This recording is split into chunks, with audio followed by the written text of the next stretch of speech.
دا رمضان مبارک میاشت شروع ده. دا میاشت رب العالمین پا انسانانو یو عبادت دپاره مقرر کړی ده چې هغې ته روژه وایي. د دنیا چې څومره مذهبونه دي او قومونه دي هغې ټول روژې نیسي. یهودیان هم روژې نیسي، عیسایان هم نیسي، سیکان هم نیسي او موږ مسلمانان هم نیسو. لیکن زمونږ او د هغې د روژو په منځ کې بنیادي فرق دی. مونږ روژه د الله د طرف نه یو نعمت ګڼو او د الله خصوصي رحمت یې ګڼو او د خوشحالۍ ذریعه ګڼو، او نور قومونه داسې نه. یهودیان روژې نیسي، هغې پکې تورې جامې واچوي او د غم میاشتې ګڼي. عیسایان روژې نیسي او هغې کې د هغې روژې دی چې خبرې پکې بند دي، خبرې چا سره نه کوي او ځان له ناستي چا سره ګډون نه کوي. زمونږ روژې داسې دي چې نه پکې تورې جامې شته، مونږ یې د عبادت د ګټې یو ذریعه ګڼو او نه زمونږ په روژو کې خبرې بندې دي، خبرې پکې کولی شي. روژه څه شی دی رونو؟ روژه څلور څیزونه دي. یو نیت دی چې سړی به نیت کوي، او درې څیزونه داسې دي چې د هغې نه به ځان ساتي. د خوراک نه به ځان ساتي، او دویم د څښاک نه به ځان ساتي، او دریم چې د انسان کم خپل خواهشات دي، جایز خواهشات، د هغې نه به سړی ځان ساتي. د دې دریو څیزونو نه ځان ساتل او نیت کول دې ته روژه وایي. که د یو سړي نیت نی او د پېشمني نه واله تر ماښامه پورې دې مکمل پرهیز وکړي نو روژه نه کېږي. لکه مثلا اوده دی، یو سړی د شپې اوده دی د پېشمني نه مخکې، او دې ماسخوتن راویښ شو، ټوله ورځ یې په خوب کې تېره کړه، یاره نیت یې ونه کړ، روژه ونه شوه. یا یو سړی په سفر روان دی، د روژې نیت یې نه دی کړی، نه خوراک وکړو، نه څښاک او نه خواهشات، روژه ونه شوه. د روژې دپاره نیت انتهایی ضروري دی. اوس نیت د خولې که څوک نه کوي، پړه کې دی نیت وکړي نو دام کافي ده. زمونږ خلک په پښتو کې یا په عربۍ کې نیت کوي، دا ښه خبره ده. یا اکثر زمونږ دا ملګري وایي وبصوم غد نویت من شهر رمضان، چې سار له به زما د رمضان روژه. په دې رونو لږ ځان پوه کې، بعضې خلک دې کې خطا کېږي. غد سبا ته وایي. نو که یو سړی دا د عربۍ نیت وکړي او دا ووایي چې سبا به مې روژه، دا نیت به د شپې نه کوي. ګورئ بعضې خلک د پېشمني نه وروستو سبا راختلي او په دې الفاظو نیت کوي چې بصوم غدن نویت من شهر رمضان، زما به سار له روژه. هلکه ته خو نن په روژه کې داخلې نننۍ سره څه کوې چې د سار نیت کې. نو دا بصوم غدن غد سبا ته وایي. دا اله صحیح کېږي چې د پېشمني د سبا د بانګ نه مخکې دی دا الفاظ وایي، او که د سبا نه پس دی ووایي نو تا خو د دغې ورځې نیت ونه کړ، سبا دې یاد کړه، بله ورځ دې یاده کړه. نو پښتو کې بس دا وایه، د عربۍ دا نیت پرېږده، که کې ښه خبره ده پښتو کې وایه. که سبا نه مخکې د نیت کوو نو سار له به مې روژه، او که چرته د سبا د ختو نه پس دې نیت کوو وی نن ورځ به مې روژه. که په خولې څوک ونه وایي نو زمونږ دا پېشمنۍ نیت دی. دا پېشمنۍ خلک څه له کوي؟ همدې له کوي چې زه روژه نیسم. یا دا تراویح چې یو سړی کوي، دا څه دپاره کوي؟ همدې دپاره کوي چې سبا به زما روژه. نو دا پېشمنۍ هم زمونږ نیت دی، او دا تراویح هم زمونږ نیت دی، او پېشمني له پاسېدل هم زمونږ نیت دی. بس زړه کې چې دا راغله چې زه به سبا روژه نیسم نو په دې باندې کار کېږي. دویم د خوراک نه به ځان ساتي، خوراک به نه کوې، څښاک به نه کوې. که یو سړي په یېره باندې خوراک وکړي او بوس کلی، روژې ته هېڅ قسمه ضرر نه رسېږي. او که یو سړی په یره خوراک او اسکاک کوي او بل ورته ګوري دا دویم کس به څه چل کوي وریادی به که نه به وریادی نو علما لیکي که سړی کمزور و یا بوډا نو مه یادوه ورته پرېږده الله والا یره پیدا کړه چې خوراک او اسکاک وکړي او که سړی بوډا نو ځوان زلمی و مضبوطو نو ورته یاده که چې وروره ستا خو روژه نه ده یاد بشي ورته دا خوراک او اسکاک به پرېږدي دریم خواهشاتو نه ځان ساتل زما وروڼو قرآن شریف کې چې دا ما کوم آیات ولست په دې کې رب العالمین فرمایي چې ما په تاسو روژې فرض کړې کما کتب علی الذین من قبلکم لکه ستاسو نه مخکې چې څومره قومونو په هغې مې روژې فرض کړې وې دا د حضور پاک د مکې مکرمې نه مدینې شریفې ته د هجرت نه مخکنی روژې وې د رمضان نه وې 3 ورځې ایام بیز ورته وایي 14 14 15 دا مخکې فرض وې د اسلامي قمري میاشتو او یو د عاشورې روژه او یو د عرفې نو په هره میاشت کې 3 ورځې نو 12 3 36 شپږ دېرش دا شوې او عاشوره او عرفه یو ځای کې نو 8 شوې دا 8 روژې د حضور پاک د هجرت د مدینې نه مخکې په مسلمانانو فرض وې دا به نیولې خو هغې کې یو سړي د اختیار و که چرته فدیه ورکول او که روژه نیوله یعنی یو سړی که به ټیک ټاک او ځوان زلمی به او روژه به نیوې شوه بیا هم هغه له د اختیار و یاره که خوښه دي روژه نیسي او که د روژې په ځای باندې فدیه ورکوي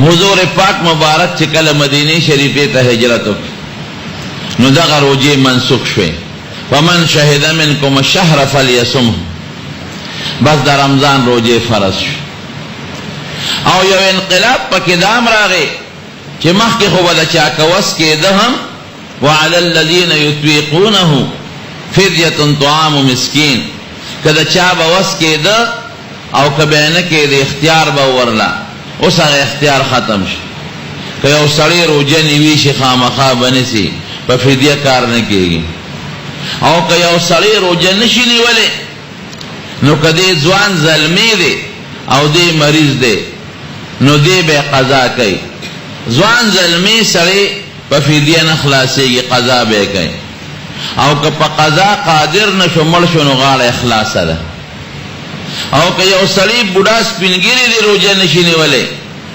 نو دی به فدیه ورکوي وریاد ساته په ځوان زلمی فدیه نشته یا به روژه نیسي یا به قضا کوي او که په قضا قادر نو غاړه اخلاصه دی سم پې نشته دا فدیه په بوډاګانو باندې ده لومبۍ زمانه کې چې روژې فرض شوې اګورې سختې روژې وې مونږ ته خو اسانې دي اوس سختې په دې وې چې سړي به روژه ماته کړه او اوده به شو نو روژه به شروع شوه ماسخوتن چې بس اوده به شو روژه به شروع شوه یو صحابي راغی دروازې کار کړی محنت مشقت یې کړی بیبي له راغی وی د خوراک څه شته که نشته بیبي ورته وی مونږ کره خو څه نشته ورکه چې د رشته دارانو ګاونډیانو کې ځم او طلب دله کوم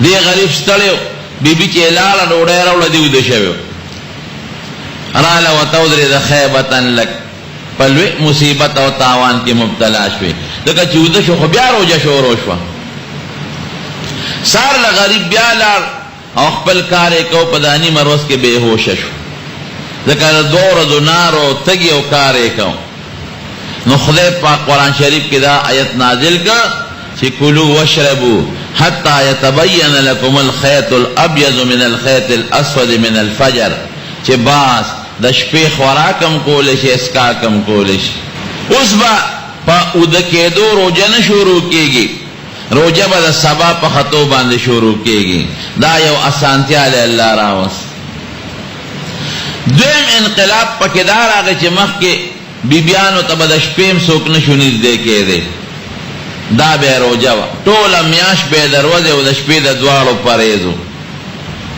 نو هغه انقلاب هم خدای هغه حکم هم خدای پاک بدل کړ چنا دا روجماتی نا تر پیشمنی پورے دا اجازت ہم تا تشتا صرف دروازے درتے اجازت نشتا زمارو دا رمضان روجے دا خدای پاک دیر لوے رحمت اور دیر لوے برکت دے نبی کریم صلی اللہ علیہ وسلم فرمائے وے سوک چے پر رمضان کے نفل عبادت کئی دل خدای پاک آگا پا فرضو بدلئی دا نفل و ثواب دا فرضو دے او یو فرض والا خدای پاک پا اویا چندلی کی لکا دو رکعت نفل چلے اکڑل دمر ثوابیو شو لکا دا رمضان نا بغیر چلے اوشل رکعت نفل کری یو سل او سلویخ رکعت نو نفل پا فرضو او فرض یو پا اویا بدلے گی نبی کریم صلی اللہ علیہ وسلم فرمائی وی دا رمضان دا میاش شہر المواسات یو بل سر دا خیر خیگڑے میاشتا یو بل سر خیر خیگڑا کوئے او بیا فرمائی من فطر صائمن وی کچارو جدار لافطاری ورکلا نو درے انعامات دل خدای ورکئی روجدار لافطاری ورکولو باندې درے انعامات تی یو انعام سدے کان مغفرتا لذنوبه گناہون اللہ بخی دویم انعام سدے دویم دا چے دا سٹ بے خدای دا جہنم دا اور نازاد کی دا دویم انعام او دریم انعام چے دا چالا روجمات ورکا دا اغا سلی چے سمر ثواب دا روجے شوے دے اغا مر ثواب با اللہ دی سلی لورکی دا اغا بنکمیگی دا در احسانات دی یو صحابی وی دا اللہ رسولہ وی ہر سوک خبل روجمات نشی ورکول غریبانانم پکشتا حضور پاک فرمائی کہ چاہ یو بل مسلمان لیو گٹ پے ورکل نیمہ کجورے ورکلا یا یو گٹ او بے ورکل نو دا ثواب بخدای پاک غلم ورکی یو حدیث پاک کی راضی نبی علیہ السلام فرمائی وی دا رمضان دا میاش دا روجو چے اللہ کم ثواب ورکی وی کہ انسانان پدغ ثواب خبر شو نو دی با خدای تا چغی ہوئی کہ خدای ٹھول کال روجے مقرر کا دمرا پاک ثواب و دمرا اجر حضور پاک فرمائی ہوا شہر اولہ رحمت وی دازا سے میاشت چڑم بے رحمت تے ووسطہ مغفرت او دامین زی مغفرت تے وآخرہ عتق من النار او آخر دا اور نازادی دل دی زمون علماء دا دی تشریح کئی وی دری قسم بندگان دی یو اغا چه دیر نیکان دی گناہ نشتا یا دیر کم دا دویم اغا دی چه گناہ مشتا و نیکی مشتا او دریم اغا دی چه گناہ زیادہ دا و نیکی کم دا نو دا چه سوک دیر نیکان بندگان دی گناہون نشتا یا دیر کم دی نو پاغی دا اول نا دا خدای رحمت شروع شو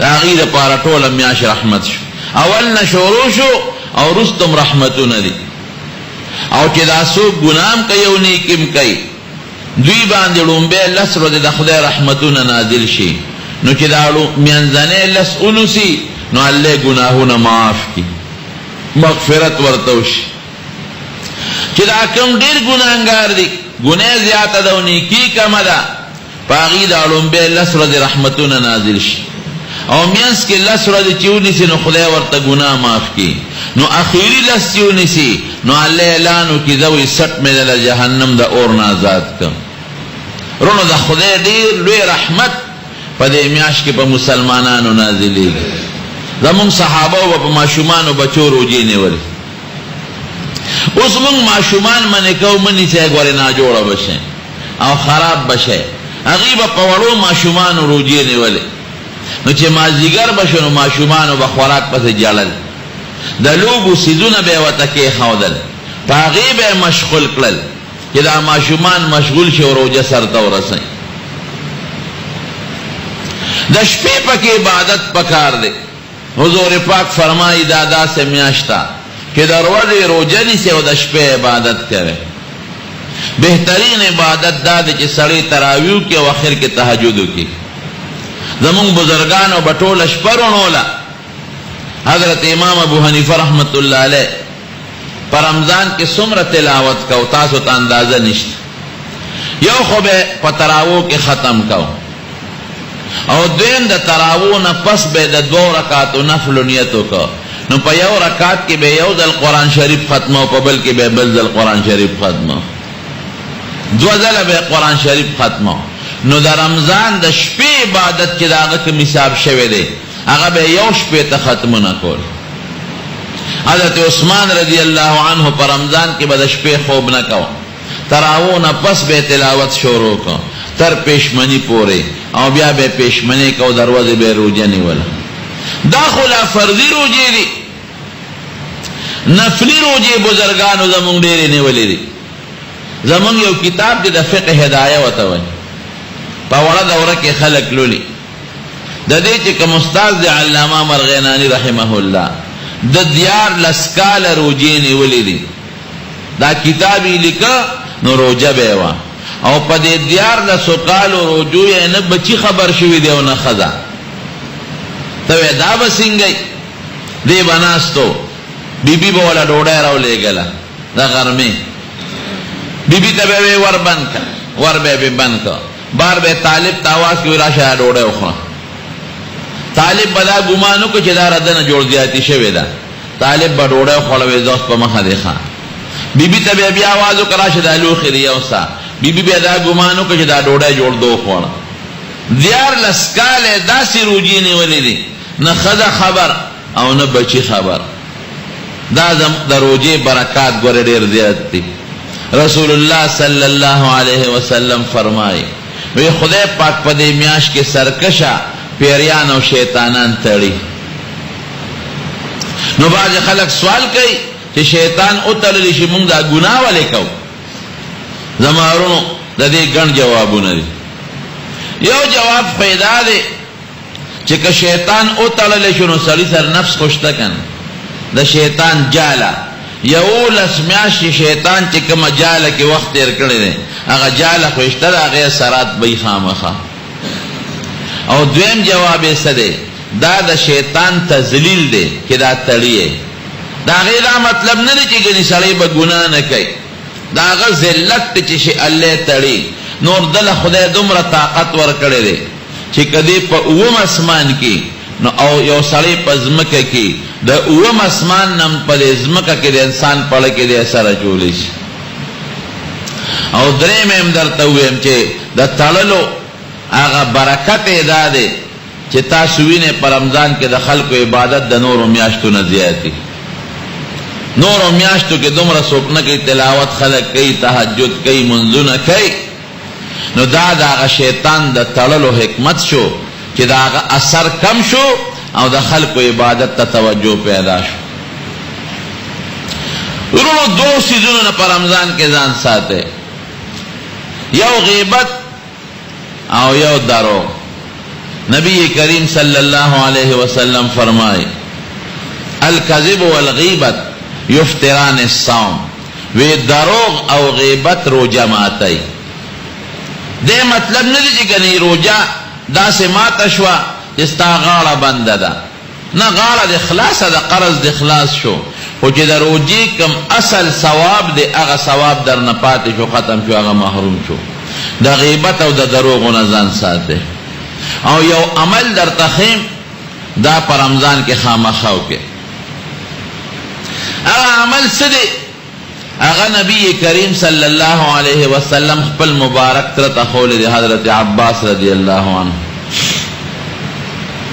دا د حضور پاک ترو عباس رضی الله عنه، او په عمر کې د نبی علیہ السلام امزولیو، 2 کالته مشرو، ډېر هوښیارو. یو ځل ته چا تپوس وکړه د حضرت عباس نه، وی عباس ته مشر یې که نبی علیہ السلام مشر دی؟ نو که دی وی چې نبی علیہ السلام مشر دی نو بیا دروغ وکړې راته، ځکه 2 کاله دی مشو. او که دی وی چې زه مشر یم نو بیا ادبي راتله. نو عجیبه جواب یې ورکړه، وی هو انا اصغر و هو اکبر، وی عمر ته زما زیات دی خو مشر هغه دی. عمر زما زیات دی او مشر هغه دی. او دې لومبي هغه کسو دې رک شوی نو مور یې نظر منښته کړې وه، وی که زما زوی خدای پاک پیدا که زه به په بیت الله د ریخمو غلاف اچوم. نو چې دې کله پیدا شو نو بیا مور په بیت الله د ریخم او غلاف واچو. د دې نه مخکې په بیت الله به د عامې کپړې غلاف، دا د ریخم او غلاف د حضرت عباس مور اختیار کړی دی او تر اوسه پورې د ریخم او غلاف په د پاسه پروت. سعودي حکومت کال په کال بدلی او کروڑونه ډالر خرچه پې راځي، ریالونه. د اسلام راوړو په مکه مکرمه کې، خو اسلام یې پټ ساته او د اسلام نه مخکې د حضور پاک سره څونه مینه وه. حضور پاک مبارک چې د مینا د غونډۍ لاندې د مدینې د خلکو سره ملاقات شو او د مدینې شریفې خلکو ورله د هجرت دعوت ورکړه چې د مدینې ته موږ سره لاړ شو. دا عباس ولاړو، هغه وخت کې لا مسلمان نو. وګورې مینې ته وګوره، د مدینې خلکو ته وایي تاسو خو زما د ارواره بوځئ، دته څوک نقصان ونه رسوي په مدینه کې. دلته خو خپل قوم دی، ډېر مضبوط قوم یې دی، څوک ورته نقصان نشي رسولی. هسې نه چې تاسو یې بوځئ او نقصان ورته ورسي. ګورې زه به که دته نقصان ورسېد نو ای د مدینې خلکو زه به د دې ارواره تپوس تاسو نه کوم. هغې ورته ویې ته مونږ ته پرېږده ته اخلاص، مونږ پیش او د حضور پاک حفاظت پیش. په بدر کې دی د کافرو د طرف نه جنګي نو دی گرفتار شو. ډېر کافران پکې گرفتار شو، یو پکې حضرت عباس. دی د قد نه ډینګو اوچتو لوړو، کمیس یې شلېدلی نو په ده د چا کمیس نه پوره کېده. نو په مدینه منوره کې چې کوم د منافقانو مشر و عبدالله ابن ابی، د هغه کمیس په ده برابر و، اره ده په قد برابر و. نو هغه خپل کمیس دله ورکړه حضرت عباس له. بیا چې کله عبدالله ابن ابی منافق مړ شو، مردار شو، نو زوی یې راغی حضور پاک ته، وی زما پلار دو وصیته کړي دي. یو دا دی چې ته به خپل کمیس راکړې چې دې پلار ته واغوندم، دویم جنازه به پې ته کې. نو حضور پاک زر خپل کمیس ورکوي دا عباس ته واچوه. حضرت عمر ورته وی د الله رسوله هغه منافق له ته خپل کمیس ورکې، فلان کې ورځې دا خبرې تا پسې کړې، فلان کې ورځ دا، فلان کې ورځ دا. حضور پاک ورته وی عمر اخوش، دا زه د هغې کمیس بدل د اخلاصوم کم چې زما تره له د بدر په قیدیانو کې د کمیس ورکړم، هغې بدل ول اخلاص. او بیا جنازې ته مخکې شو. حضرت عمر زر نبی علیہ السلام د لمن نه ونیوه، وی دا په چا جنازه کې؟ دا خو منافق. حضور پاک ورته فرمایي عمره زه خدای نه یم منې کړی، چې خدای نه یم منې کړی نو ته مې ولې منې کې؟ او وی زما دا خوښه ده چې دا جنازه پې وکړم نو خدای به د قوم مسلمانان کې. نو نبی علیہ السلام مبارک په جنازه وکړه. د هغې نه پس الله آیت نازل کړ، لا تصلی علی احد منهم ولا تقم علی قبره، چې د منافق بدنن نه پس جنازه نه کې ختم. او د حضور پاک د هغې جنازې د برکت نه د هغه زرګونه قوم خدای پاک مسلمانان کړل. نو د خپل کمیس ورکه حضرت عباس له. د بدر دا قیدیان چې څونه دی په صحابو تقسیم کړي او شاته ول لاسونه تړلي. اتفاقا دی چې کم کور کې قیدی هغه د حضور پاک د دیوال شاته کورو، نو د زبیرګي کول ټوله شپه. نو نبی علیہ السلام مبارک هغه زبیرګي اورېدل. یو بیبي فرمایي وی حضور پاک ټوله شپه خوب نه دی کړی، وی ویښ بیا وی زه خو پې پیشم چې دا د حضرت عباس بیرګي اوري ځکه ولا خوب نه وردی، لیکن دومره عدل او انصاف پکې و چې سفارش یې چاته نه کو چې مټې ولا سسته کې. هغه بیبي راغله صحابو ته وی وی تاسو ورچئ چې د عباس ولې بیرګي کوي، حضور پاک له خوب نه وردی. چې هغې ورلل نو دا مټې ولا چا سختې تړلې وې، نا مټې ولا نرمې کړې، نو د هغه بیرګي په قلار شو. نو بیا پیغمبر علیه السلام وده شو. دونه پې خپه او دونه یې ورسره مینه وه، لیکن انصاف دا دی چې د سفارش یې چاته نه کو چې مټې ولا پرانیزي. بیا چې فدیه د قیدیانو نه غوښته، ټول یې کېنول وی فدیه راکې، جرمانه. حضرت عباس ورته وی دا الله رسول تا ته خو پته لري چې د زړه نه مسلمان یم او کافرانو په زور راوستم وی کاکا د زړه پته به الله ته لګي مونږ په کافر او قیدیانو کې نیولې چې څنګه نور جرمانه ورکړي ته به ورکړي وی خرواره تا ته خو پته لري غریب ما سره سم نشتا نو دې چې کله راته د یو بټوا او په هغه کې پیسې واچول او خپل بیبی له ورکړه د بیبی نوم ام الفضل وی ام الفضل دا بټوا ځان سره کېده دا زما ټول مال دی که جمدیر عالم خماله به راکي او کمر شم نو دا ستالي چې سره خوخی کوي پټه دا بټوا خدای ورکړې و نو حضور پاک تدی وی وروارتا ته پته لري چې د غریبې وی غریبې وی ته چې راتلې نو خپل بیبي ام الفضل چې د بټوا ورکړه ا بټوا کې سو وی زما د قسم په الله چې ته رښتونه پیغمبر ځکه چې دا بټوا ما ورکړې د یو ته خبر یو د ما خزه خبر ده بل ته هیڅ څوک نه دی خبر معلومیږي دا چې د خدای رښتونه پیغمبر او تعالی خبر کړي وی ته ډبل فدیه ورکې وی دا ولی وی یو د ورواره د عقیل دا غنمو د علي صاحب رورام کافرو کې نیولې شو یو باور کې هغه غریب دی یو بخپل ورکه نو حضور پاک د حضرت عباس نه ډبل فدیه واغشت بیا دې مسلمان شو مدینه شریفه ته راغی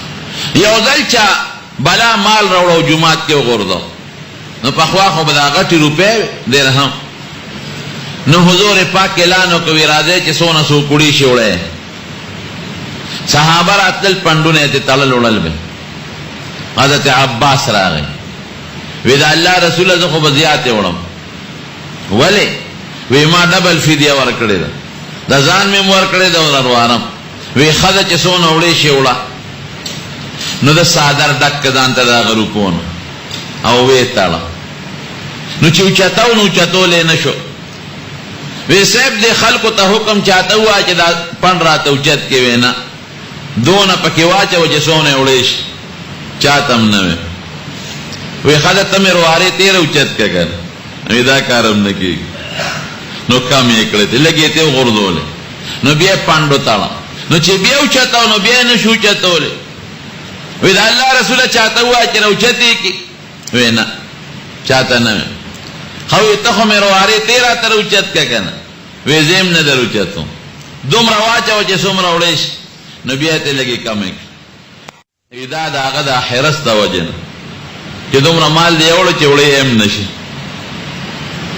بهر کې د حضور پاک تر دی او د نبی علیہ السلام ور سره ډېر محبت تیر یو ځل دی راغی او خپاو نبی علیہ السلام ته کاکا ولې خپه وی دا الله رسول چې مونږ تاسو سره ناس شو په مجلس کې نو خلکم قدر کوي او چې تنه نو بیا هم څوک قدر نه کوي حضور پاک فورا را پاسید او د مدینه منوره په جمعات کې په منبر کې ناس وی خلکا دا اعلان وره چې عباس زما تر دې ګوره او تر د پلار په ځای وي د تر مثال داسي لکه پلار نو چې چا دې خوشاله کدا سه دې وګڼي لکه چې دې خوشاله کړي او کچا زما تر خپکا دا دې فرض کی لکه چې دې خپکړي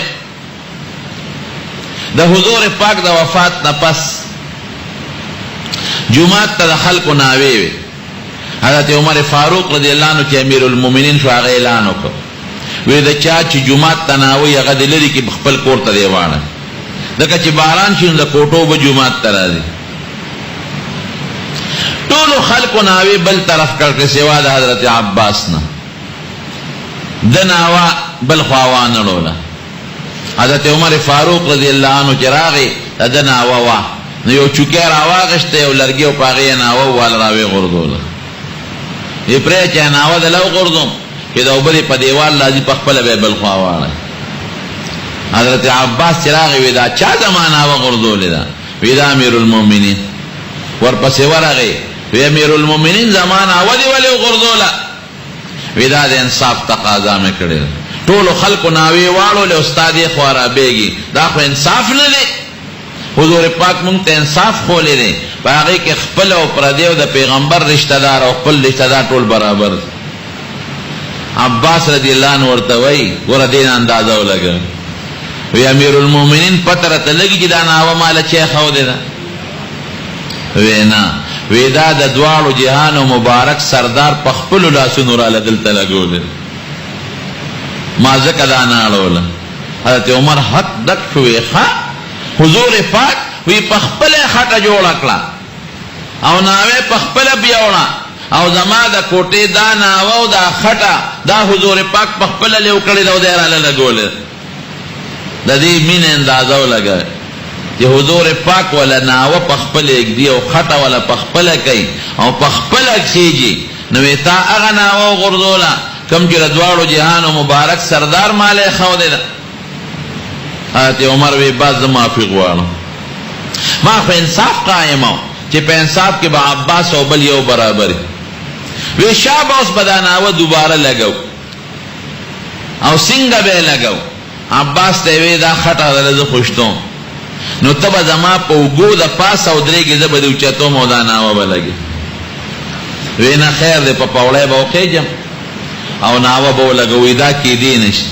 ما د حضور پاک د لاس لګول ناوه غرزول دا هغه کفاره به زدا ادا کوم نو حضرت عمر وته ټیټ شو دی په وګو د پاس او خل هغه په خپل وګو چت کو حضرت عباس هغه ناوه لګول دا مې دی پورې دا واقعه درته ذکر کړ چې د حضور پاک غمینه وسره سونه نو چې دا چا سره مینه خشه ولا ورکه او خشه وته خی نو یو ځل حضور پاک کینم یا عباس اے عباس یا عمه اے زماتر الا اعطي یو خشه یو ډاله نه درکو یو تحفه نه درکو یو خشه نه درکو لاول نه ولا تم پیدا کړي یو تحفه درکو یو ډاله درکو یو صدقه در باندې کو یو خشه دل درکو ورواره وای دا سخت شي دي چې تاسو وتاون تحفه وای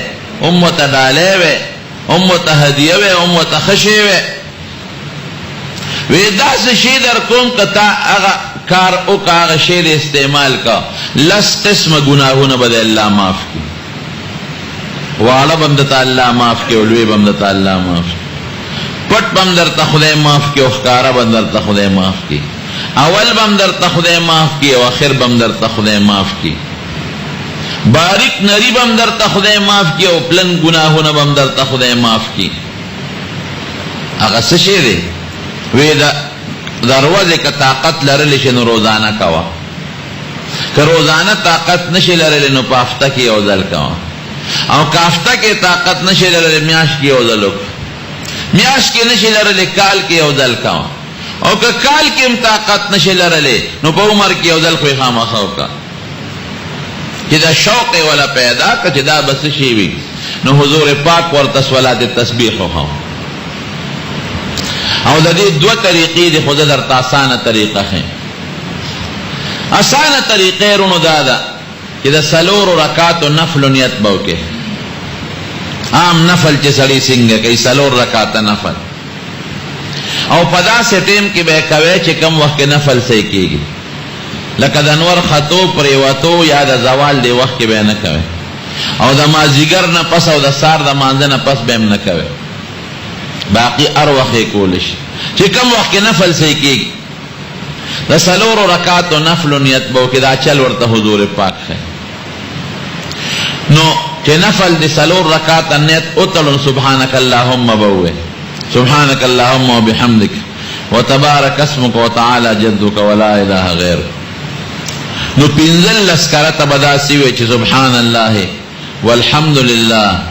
ولا اله الا الله والله اکبر دا بسم الله پکې اول کې نشته ها سبحان الله والحمد لله ولا اله الا الله والله اکبر دا بوه پنځل لسکرته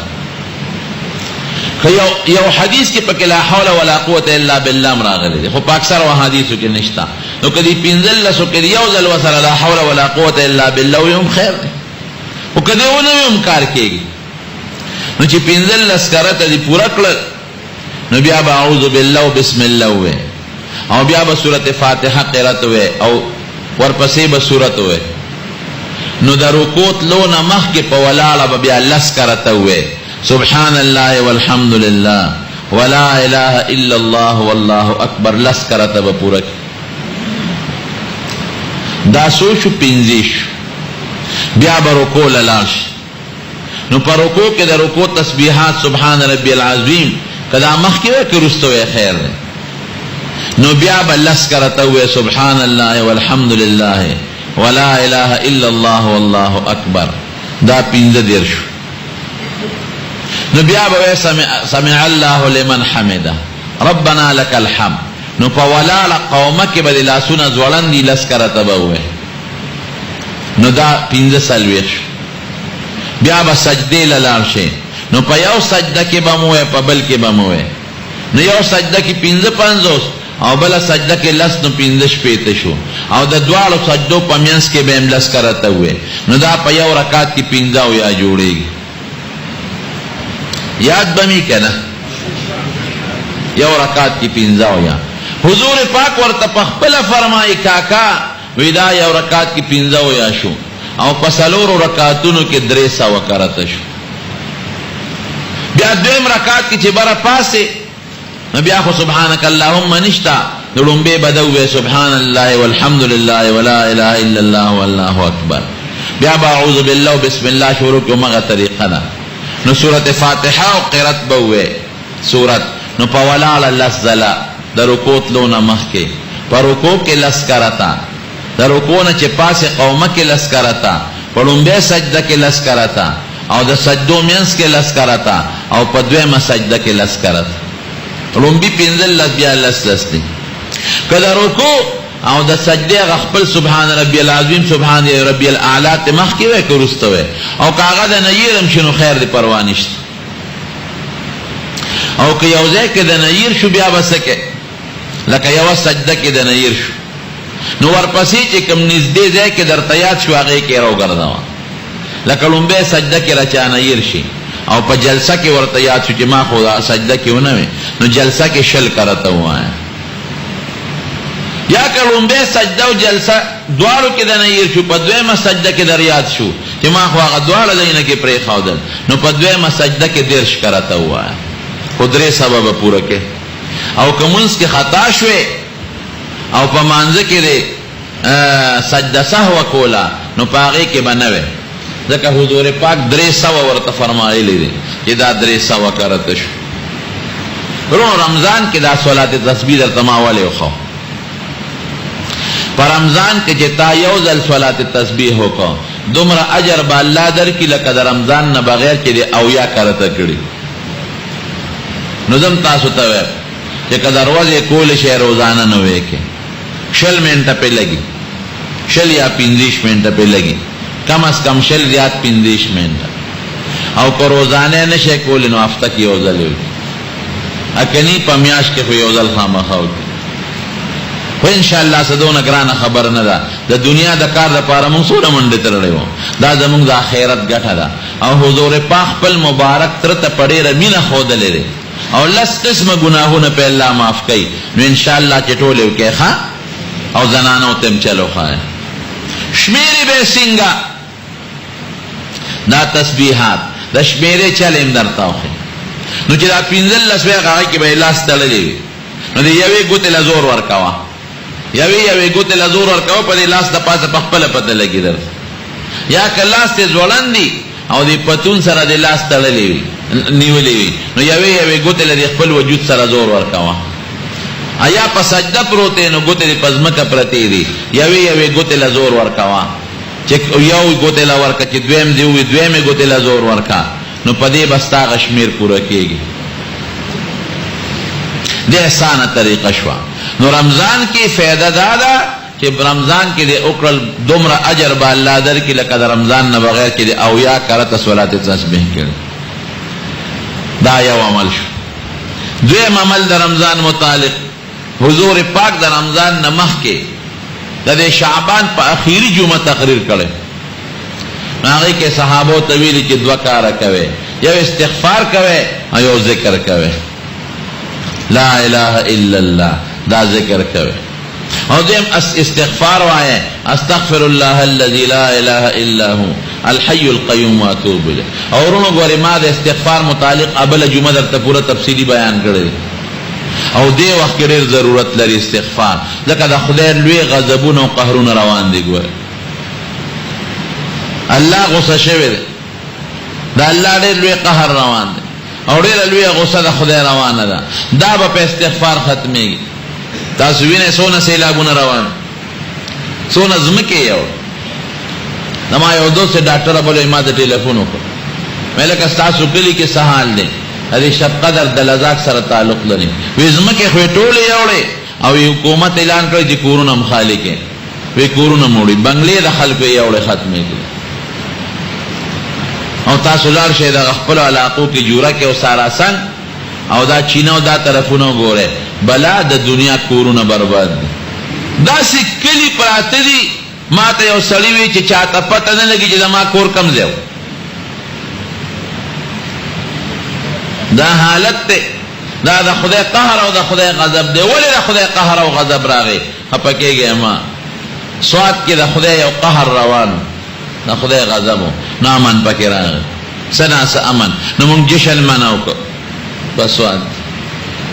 نو جنکو لستوڼي نشته او پکوړې خرڅئ او ډوډۍ خرڅئ او لوبیا او چڼې خرڅئ.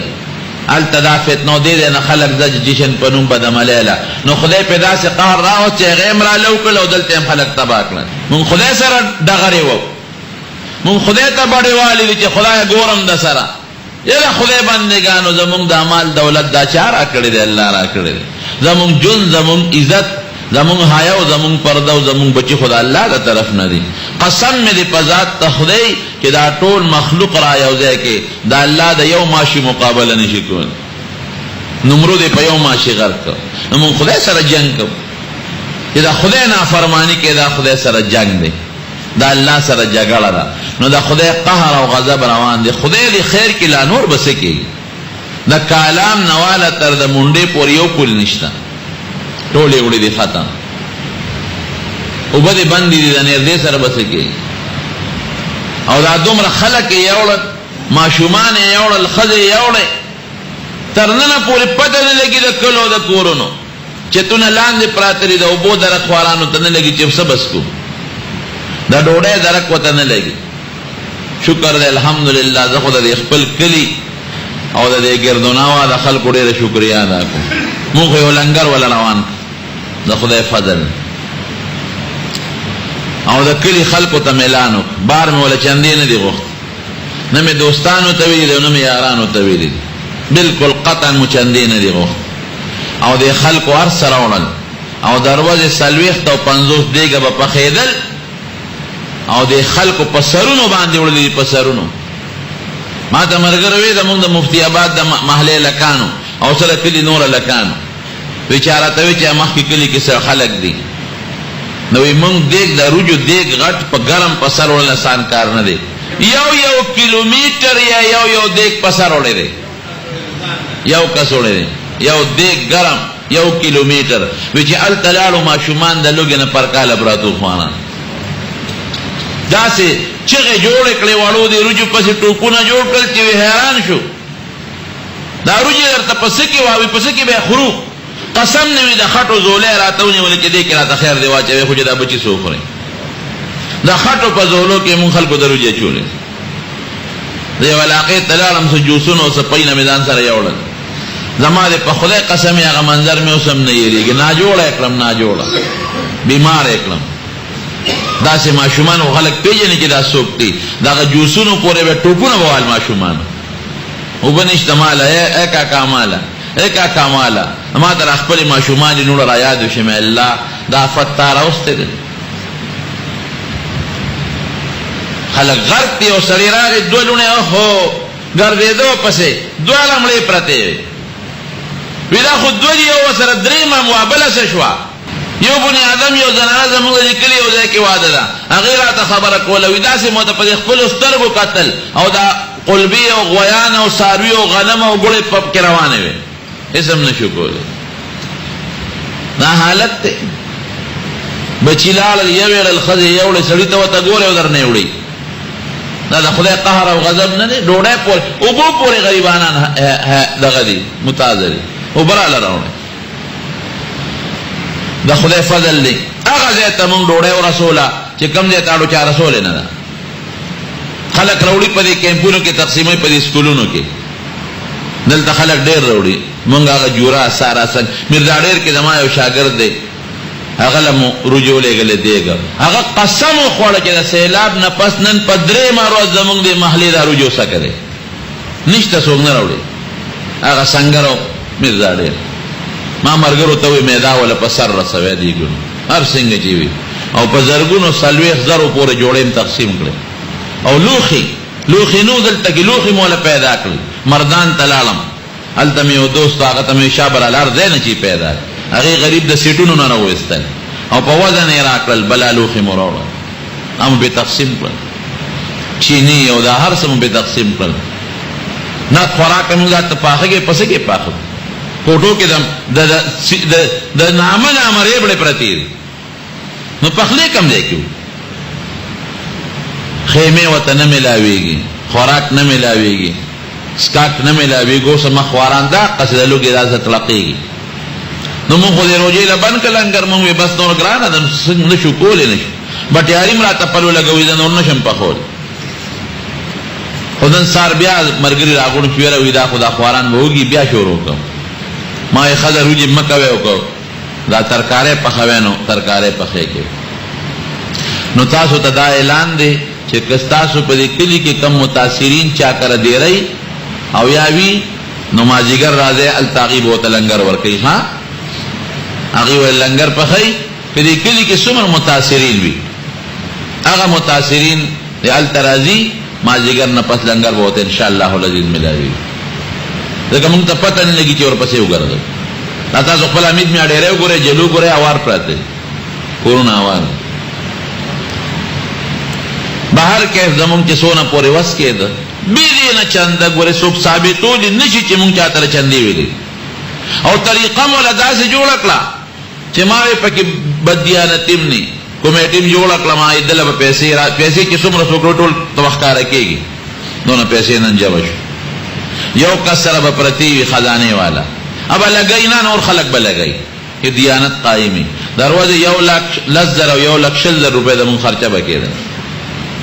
د خلکو ماخ کې کولاو په میدان پډاګه چې پکې څه پټ بنانې او دا خدای پوره کړي دي. ګوره دا څوک نشي ثابتولی چې ما چا نه غوښتې ده یا زما ملګري مې غواړی به نه، او دا الله ټول پوره کړي دي او خدای پاک دا نظام چلولی. نو دا په مونږ هم آزمایش ده چې مونږ هم په صحیح طریقه د هغې خدمت کوو. نو تورنځو الحمدلله نوم وګټه، مونږ نوم له نه دي کړي خو نوم یې وګټه. ټول اتمانځو کې ځای په ځای ویله تورنځو والا مونږ سره ډېر مدد و، ډېر احسان یې را سره و. او دا مې اعلان کړو مې په دې کې به سیاست میاست نه، نه به زما نومې، نه به د بل نومې، نه به د بل نومې. چا تپوس وکړه کوم ځای نه ډوډۍ راله تورنځو نه راله بس نوم مه راغلی چې چا راوړه. ارېډو والا رالل بل رالل وایي ته ما یې ګورې که زما نوم هم واغې زه به خفه یم. دا زما د پلار پیسې خو نه مې د کوره راوړې. شکر دی الحمدلله دې خلکو پوره مرسته وکړه، پوره تعاون یې وکړو او د هغې خدای پاک انشاءالله صله به د خدمت والا علم ورکړي، د قوم او د کلي له به م ورکوي. خدا د خدای قهر او غضب دې رونو ګورئ. د خدای د قهر او د غضب دو تنبیه دي، په دوو تنبو د خدای قهر او غضب بندېږي. قرآن شریف کې الله وایي وما كان الله ليعذبهم وانت فيهم وما كان الله معذبهم وهم يستغفرون. یو د حضور پاک مبارک وجود چې تر څو ته په دنیا کې موجود دی نو عذاب به نه راځي، او که ته وفات شوې نو بیا به اله عذاب نه راځي چې خلک استغفار وایي. نو استغفار د عذاب بند. نو په رمضان کې حضور پاک په خپله فرمایي چې استغفار وایي استغفر الله الذي لا اله الا هو الحي القيوم واتوب الیه. یا صرف استغفر الله عذاب به بند شي. ځان لم دعاګانې غواړي د متاثرینو له. بعض حضرات 15 یا 20 منټه کې تراویح کوي. تراویح منځ دی جی خدای سره مناجات ترازداری دا نو منځ په طریقه پکار دی. ځان ته مخلاصوي ها خو په قلار په اطمینان تراویح کوي. ځکه دا منځ دی او چې ته ټوپونه وی خدای سره خندا کوي. چې پچا باندې روزه فرض چې کم بالغي د بلوغ د الک خپل نه خېری مور پلار ته پته لګي او د جنې خپل نه خېری چې بالغي روزه په فرض دي او چې نابالغ روزه نیوي شي نو نسې په ښه نفل دي نس دوکه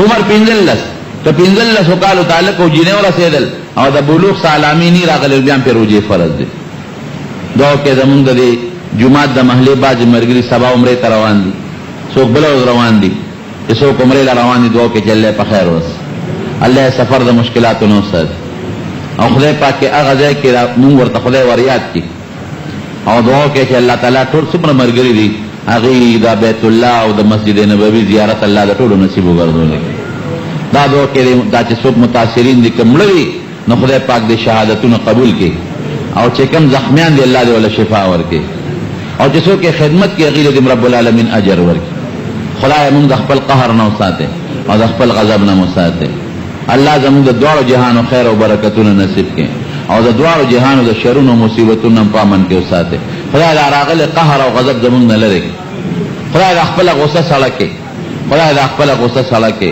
الله د خپل غصه سره کې او موږ معاف کې خدای موږ ستاسو یو ماشي مقابله نشو کول نو خدای ستاسو سپېړې به موږ مقابله وکړو موږ ډېر کمزور یو عاجزان یو الله موږ ته معافي وکړي خدای پر وطن باندې پر خلکو او پر مخلوق د خپل رحم باران نازل کړي او خدای موجوده چې کم د اوبو باران نه خدای دې لا بندش ورکړي د نور باران نه مو ساته زموږ وطن د نور باران طاقت نشي لري خدای ته مو ساته خدای بیا در نسوال کو د مصیبتونو آفتونو فتنونو مسلمانان محفوظ ساتل کې اخر وخت په خپل دا کلمه نصیب لا اله الا الله محمد رسول